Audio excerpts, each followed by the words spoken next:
இது ஈரோப் தமிழின் இரவு நேர பிரதான செய்திகளோடு இணைந்திருக்கும் நான் நோமிகா சாந்தகுமார். விரிவான செய்திகளுக்கு செல்ல முன்னராக முதலில் தலைப்புச் செய்திகள். இலங்கையின் மீள்கட்டமைப்புக்கு $450 அமெரிக்க நிதியுதவியை இந்தியா வழங்கும். இந்திய வெளியுறவு அமைச்சர் தகவல். இந்திய வெளிவிவகார அமைச்சருக்கும் பிரதமருக்கும் இடையில் விசேட சந்திப்பு. முல்லைத்தீவு கொக்கத்தொடுவாயில் சிங்கள மக்களை குடியேற்ற அனுமதிக்க முடியாது. நாடாளுமன்ற உறுப்பினர் ரவிகரன் தகவல். சிவனொளிபாதமல்லி பகுதியில் பொலித்தீன் பாவனைக்கு தடை. இனி தொடர்பான விரிவான செய்திகள்.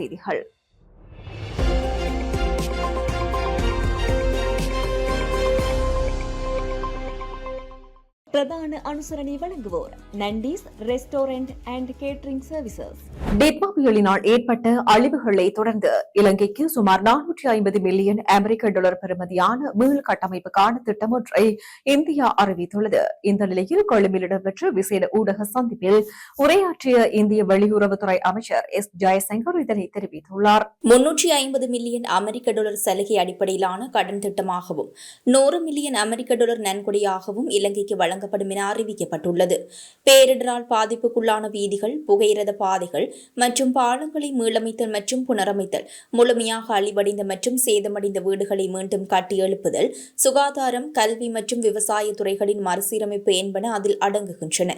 அத்துடன் பேரிடரை எதிர்கொள்ளுதல் மற்றும் அதற்கான தயார் நிலை திட்டங்களை மேம்படுத்துவதற்கும் இதன் மூலம் எதிர்பார்க்கப்படுவதாக அவர் குறிப்பிட்டுள்ளார். இந்திய பிரதமர் ஸ்ரீ நரேந்திர மோடியின் விசேட தூதுவராக இலங்கைக்கு வருகை தந்துள்ள இந்திய வெளிவிவகார அமைச்சர் கலாநிதி எஸ் ஜெயசங்கர் இன்று அலரி மாளிகையில் பிரதமர் கலாநிதி ஹரணி அமரசூரியவை சந்தித்து கலந்துரையாடினார். டிட்வா சூறாவளியினால் ஏற்பட்ட பேரழிவை தொடர்ந்து இலங்கையை மீள கட்டியெழுப்பும் பணிகளை ஆரம்பித்துள்ள இத்தருணத்தில் நாட்டின் உயர்மட்ட தலைவர்களுடன் கலந்துரையாடல்களை முன்னெடுப்பதை நோக்கமாக கொண்ட உத்தியோகபூர்வ விஜயத்தின் ஓர் அங்கமாகவே இந்த சந்திப்பு அமைந்தது. இந்த கலந்துரையாடலின் போது இலங்கையில் புகையிரத பாதைகள் மற்றும் பாலங்களை மீள கட்டியெழுப்புதல், விவசாய துறையை பலப்படுத்தல் உள்ளிட்ட பல்வேறு உதவிகளை வழங்குவதற்கு இந்தியா தயாராக இருப்பதை இந்திய வெளிவிவகார அமைச்சர் மீண்டும் உறுதிப்படுத்தினார். அத்துடன் வலுவான சட்ட நிர்வாக மற்றும் நிறுவன கட்டமைப்புகளின் ஆதரவுடன் பேரிடர் சூழ்நிலைகளை எதிர்கொள்வதற்கான வினைத்திறன் மிக்க பொறிமுறைகளை கொண்டிருப்பதன் முக்கியத்துவத்தையும் அவர் சுட்டிக்காட்டினார். இரு தரப்பினரும் தற்போதைய நிவாரண முயற்சிகளை மீளாய்வு செய்ததுடன் மீட்பு நடவடிக்கைகளில் இருதரப்பு ஒத்துழைப்பை மேலும் பலப்படுத்துவதற்கான வழிகள் குறித்தும் ஆராய்ந்தனர். டிட்வா சூறாவளியினால் ஏற்பட்ட அழிவுகளுக்கு பின்னரான மீட்பு செயற்பாடானது உடனடி நிவாரண முயற்சிகளுக்கு அப்பால் மீள்குடியேற்றம், புனர்வாழ்வு மற்றும் உட்கட்டமைப்பு வசதிகளை மீள கட்டியெழுப்புதல் போன்ற நீண்டகால நடவடிக்கைகளையும் உள்ளடக்கியது என குறிப்பிட்ட பிரதமர், இதன்போது இந்திய அரசு வழங்கி வரும் தொடர்ச்சியான ஆதரவிற்காக தனது நன்றியையும் பாராட்டையும் தெரிவித்தார். நாட்டை இயல்பு நிலைக்கு கொண்டு வருவதன் ஓர் அங்கமாகவே பாடசாலைகளை மீண்டும் திறப்பதற்கு நடவடிக்கைகள் எடுக்கப்பட்டுள்ளதாகவும் அவை உன்னிப்பாக கண்காணிக்கப்பட்டு வருவதாகவும் பிரதமர் மேலும் தெரிவித்தார். அனர்த்த நேரத்தின் போது வெளிப்பட்ட மக்களின் ஒற்றுமை, அவர்களின் தன்னார்வ தொண்டு மற்றும் கூட்டு செயற்பாடுகளை பாராட்டிய பிரதமர், ஸ்திரத்தன்மையை உறுதிப்படுத்த வேண்டியதன் அவசியம், அனர்த்தங்களுக்குள்ளாகும் தன்மையை குறைத்தல் மற்றும் பாதுகாப்பு வழிமுறைகளை பலப்படுத்தல் ஆகியவற்றின் முக்கியத்துவத்தையும் வலியுறுத்தினார். முல்லைத்தீவு கொக்குளாய் முகத்துவாரத்தில் தமிழ் மக்களின் பூர்வீக காணிகளை ஆக்கிரமித்து அத்துமீறி குடியேறியுள்ள பெரும்பான்மை இனத்தவர்களுக்கு கொக்குத்தொடுவாய் பகுதியில் காணி வழங்குவதற்கு எடுக்கப்படுகின்ற முயற்சிக்கு வன்னி மாவட்ட நாடாளுமன்ற உறுப்பினர் துரைராச ரவிகரன் தனது கடுமையான எதிர்ப்பினை வெளியிட்டுள்ளார். முல்லைத்தீவு மாவட்டத்தில் வெள்ள அனர்த்த பாதிப்பு தொடர்பிலான விசேட கலந்துரையாடல் நேற்று இடம்பெற்றது. இந்த கலந்துரையாடலில் கொக்குளாய் முகத்துவாரத்தில் தமிழ் மக்களின் காணிகளை ஆக்கிரமித்து குடியேறியுள்ள பெரும்பான்மை இனத்தவர்கள் வெள்ள பாதிப்பை எதிர்கொள்வதால் அவர்களை கொக்கு தொடுவாயில் மாற்று வாழ்விடம் அமைத்து குடியேற்றுவது தொடர்பில் பேசப்பட்டது. இதன் போதே நாடாளுமன்ற உறுப்பினர் ரவிகரன் தனது கடுமையான எதிர்ப்பினை வெளியிட்டிருந்தார். இதன்போது அவர் மேலும் கருத்து தெரிவிக்கையில், கொக்குளாயில் குடியேறியுள்ள குறித்த பெரும்பான்மையின மீனவர்கள் பருவகால மீன்பிடியில் ஈடுபடுவதற்காகவே ஆரம்பத்தில் கொக்குளாயை நோக்கி வருகை தந்தனர். அங்கு தங்கியிருந்து பருவகால மீன்பிடியில் ஈடுபட்டு பின்னர் பருவகாலம் முடிவுற்றதும் தமது சொந்த இடங்களுக்கே திரும்பிச் செல்வார்கள். அந்த வகையில் கொக்குளாயில் குடியேறி தங்கியுள்ள சிங்களவர்கள் என குறிப்பிடப்பட்டுள்ள வர்த்தமானியும் என்னிடம் உள்ளது.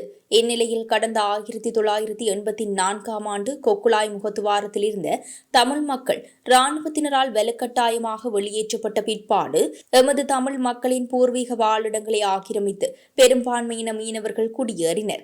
எமது தமிழ் மக்களுக்குரிய 20 ஏக்கருக்கும் மேற்பட்ட பூர்வீக தனியார் காணிகள் இவ்வாறு ஆக்கிரமிக்கப்பட்டு இவ்வாறு பெரும்பான்மை இனத்தவர்கள் குடியேற்றப்பட்டுள்ளனர். அந்த காணிகளுக்குரிய தமிழ் மக்களின் பெயர் பட்டியலும் எம்மிடம் உள்ளது. இவ்வாறு கொக்குளாய் முகத்துவாரத்தில் அமைந்துள்ள எமது தமிழ் மக்களின் பூர்வீக காணிகளை ஆக்கிரமித்து குடியேறியிருக்கின்ற சிங்கள மக்களுக்கு நீர்கொழும்பு, சிலாபம் உள்ளிட்ட அவர்களுடைய சொந்த இடங்களிலும் காணிகள், வீடுகள் காணப்படுகின்றன. ஒருவருக்கு ஒரு இடத்தில் காணி இருக்கலாம் என்பதே அரச கொள்கையாகும்.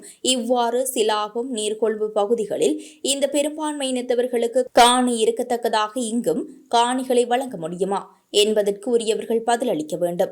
இந்த விடயத்தில் நியாயமான முறையில் நடந்து கொள்ளுமாறு கேட்டுக்கொள்கின்றேன். இவ்வாறாக எமது தமிழ் மக்களின் காணிகளை அபகரித்து கொக்குளாய் முகத்துவாரத்தில் தங்கியுள்ள பெரும்பான்மை இனத்தவர்கள் தற்போது அனர்த்த பாதிப்பிற்கு உள்ளாகின்றனர் என தெரிவித்து அவர்களுக்கு கொக்கு தொடுவாயில் காணிகளை வழங்குவதற்கு எடுக்கின்ற முயற்சியை மிக கடுமையாக எதிர்க்கின்றேன். அத்தோடு புலிபாஞ்ச கல்லில் சுற்றுலா தலத்திற்கென ஒதுக்கப்பட்ட காணிகளையும் ஆக்கிரமித்து அங்கு அத்துமீறி கடற்றொழி நடவடிக்கை மேற்கொள்வதற்கு பெரும்பான்மை இனத்தவர்கள் எடுக்கின்ற முயற்சியினையும் வன்மையாக கண்டிக்கின்றேன். கடந்த காலத்தில் தமிழர்களின் பூர்வீக மணலாற்று பகுதி காணிகளை முன்னைய அரசாங்கங்கள் அடாவடியாக ஆக்கிரமிப்பு செய்து பெரும்பான்மை இனத்தவைகளுக்கு பகிர்ந்தளித்திருந்தனர். இந்நிலையில் முன்னைய அரசாங்கங்களைப் போன்று இந்த அரசாங்கமும் அடாவடியாக செயற்படாதீர்கள் என கேட்டுக்கொள்ள விரும்புகின்றேன். ஊழலை ஒழிப்போம் என கூறிக்கொண்டு ஆட்சிக்கு வந்த இந்த அரசின் ஆட்சியில் ஊழல்கள் இடம்பெறக்கூடாது. கொக்கு தொடுவாயில் இவ்வாறு எமது தமிழ் மக்களுக்குரிய பூர்வீக காணிகளை அபகரித்து பெரும்பான்மை இனத்தவர்களுக்கு பகிர்ந்தளிப்பதை ஒருபோதும் ஏற்றுக்கொள்ள முடியாது. மேலும் முல்லைத்தீவு மாவட்டத்தில் சிராட்டிக்குளம், பண்டாரவன்னி, மன்னாகண்டல் உள்ளிட்ட பகுதிகளில் உள்ள மக்களும் வெள்ளத்தினால் பாதிக்கப்படுகின்றனர். அவர்களுக்கு மாற்று காணிகளை வழங்கி மாற்று வாழ்விடங்களை அமைத்துக் கொடுப்பதற்கும் நடவடிக்கை மேற்கொள்ளுமாறு கேட்டுக்கொள்கின்றேன் என்றார். நாடாளுமன்ற உறுப்பினர் ராமநாதன் அர்ஜுனாவுக்கு கொழும்புக்கோட்டை நீதவான் நீதிமன்றம் பிடியாணை பிறப்பித்துள்ளது. போக்குவரத்து விதிகளை மீறி தமது வாகனத்தை நிறுத்தியமை மற்றும் புறக்கோட்டை போலீசாரின் கடமைகளுக்கு இடையூறு விளைவிக்கும் வகையில் செயற்பட்டமை உள்ளிட்ட குற்றச்சாட்டுகளின் கீழ் அவருக்கு எதிராக இந்த வழக்கு தொடரப்பட்டிருந்தது. குறித்த வழக்கு இன்று கொழும்பு கோட்டை நீதவான் இஸ்ரு நெத்திக்குமார முன்னிலையில் விசாரணைக்காக அளிக்கப்பட்டது. எனினும் இன்றைய வழக்கு விசாரணையின் போது பாராளுமன்ற உறுப்பினர் ராமநாதன் அர்ஜுனா நீதிமன்றில் முன்னிலையாக இருக்கவில்லை. இதனையடுத்து நீதவான் இந்த பிடியாணை உத்தரவை பிறப்பித்துள்ளார். மன்னார் பொது சுகாதார வைத்திய அதிகாரி பணிமனைக்கு உட்பட்ட பல்வேறு உணவகங்கள், சிற்றுண்டிச்சாலைகள், வீதி உணவகங்கள் மீது மன்னார் பொது சுகாதார பரிசோதகர்கள் இணைந்து பல்வேறு ஆய்வு நடவடிக்கைகளை மேற்கொண்டு வருகின்றனர். பண்டிகை காலம் என்பதன் அடிப்படையில் அதிகளவான சுகாதாரமற்ற உணவுகள் மற்றும் சிற்றுண்டிகள் விற்பனை செய்யப்படுவதாக கிடைக்கப்பெற்ற முறைப்பாடுகளுக்கு அமைவாக குறித்த ஆய்வு நடவடிக்கைகள் மேற்கொள்ளப்பட்டு வருகின்றது. குறிப்பாக மன்னார் நகரசபை பகுதியில் பண்டிகை கால நடைபாதை, வியாபார நிலையங்களில் அமைக்கப்பட்டுள்ள சிற்றுண்டி மற்றும் ஐஸ்கிரீம் விற்பனை நிலையங்கள் மீது சுகாதாரத்துறையினர் நடவடிக்கை மேற்கொண்டுள்ளனர். அதே நேரம் மன்னார் நகர் பகுதியில் சுகாதாரமற்ற முறையில் அசுத்தமாக உணவு தயாரிக்கும் பகுதியை வைத்திருந்ததுடன் சூடான உணவுகளை சுகாதார நடைமுறைகளை மீறி பிளாஸ்டிக் வாளியில் களஞ்சியப்படுத்தியிருந்த உணவகம் ஒன்றின் மீது சுகாதாரத்துறை சட்ட நடவடிக்கை மேற்கொண்டுள்ளதோடு குறித்த உணவுகளையும் பயன்படுத்த முடியாத வகையில் அளித்தமை குறிப்பிடத்தக்கது. முல்லைத்தீவு பரந்தன் நெடுஞ்சாலையில் டிட்பாவியலினால் சேதமடைந்த பாலம் இந்திய அரசின் சாகர்பந்து நடவடிக்கை மூலம் இந்திய ராணுவம் பொறியியல் குழுவினரால் புனரமைக்கப்பட்டு இன்று மீண்டும் மக்கள் பாவடிக்காக திறந்து வைக்கப்பட்டது. குறித்த பாலத்தினை அரசு முறைப்பயணமாக இலங்கை வந்துள்ள இந்திய வெளிவிவகார அமைச்சர் கலாநிதி எஸ். ஜெய்சங்கர் கொழும்பிலிருந்து இணைய வழியில் திறந்து வைத்தார். குறித்த நிகழ்வில் ஜனாதிபதி அனுரகுமார் திசாநாயக்க மற்றும் இலங்கை வெளிவிவகார அமைச்சர் விஜித ஹேரத் ஆகியோரும் கலந்து கொண்டிருந்தனர். குறித்த பாலமானது 120 அடி நீளம் கொண்டதுடன் இருவழி தடங்களை கொண்டு அமைக்கப்பட்டுள்ளது. சுமார் 110 டொன் எடை கொண்ட இந்த பாலம் இந்தியாவிலிருந்து விமானம் மூலம் இலங்கைக்கு கொண்டுவரப்பட்டு பொருத்தப்பட்டுள்ளது. சிவனொளி பாதுமலை அதிகோருணர்வு வலயத்தில் பொலித்தீன் மற்றும் பிளாஸ்டிக் பாவடியை குறைப்பது தொடர்பான யோசனைக்கு அமைச்சரவை அனுமதி வழங்கியுள்ளது. இன்று இடம்பெற்ற அமைச்சரவை தீர்மானங்களை அறிவிக்கும் ஊடக சந்திப்பில் கலந்து கொண்ட அமைச்சரவை ஊடக பேச்சாளர் நலிந்த ஜெயதிச இந்த விடயத்தை தெரிவித்துள்ளார். சிவனொளி பாதமலை யாத்திரை காலம் ஒவ்வொரு ஆண்டும் டிசம்பர் மாதம் ஆரம்பிக்கப்பட்டு 6 மாத காலம் நீடிப்பதுடன் குறித்த காலப்பகுதியில் அங்கு வருகை தருகின்ற யாத்திரிகர்கள் மற்றும் ஏனைய நபர்களால் கழிவகற்றப்படும் ஒக்கலடையும் மற்றும் ஒக்கலடையாத கழிவுப் பொருட்கள் அப்பிரதேசத்தில் அதிக அளவில் சேர்க்கின்றன. சிவனொளி பாதமலை வனப்பிரதேசம் தாவரங்கள் மற்றும் விலங்கினங்கள் பாதுகாப்பு கட்டளை சட்டத்தால் உள்வாங்கப்பட்டுள்ள அதிகூருணர்வு வலயமாக இருப்பதுடன் குறித்த பிரதேசத்தில் கழிவு முகாமைத்துவம் செய்வது காலத்தின் தேவையாக உள்ளது. அதற்கமைய சிவனொளி பாதமலை யாத்திரை காலத்தில் குறித்த பிரதேசத்தில் பொலித்தீன் மற்றும் பிளாஸ்டிக் பயன்பாட்டை குறைப்பதற்காக 2025ஆம் ஆண்டு தொடக்கம் சுற்றாடல் அமைச்சு படிமுறைகளை கடைபிடிக்கின்றமையை சுற்றாடல் அமைச்சர் அமைச்சரவைக்கு தெளிவுபடுத்தியதுடன் அமைச்சரவை உடன்பாடு வழங்கியுள்ளது.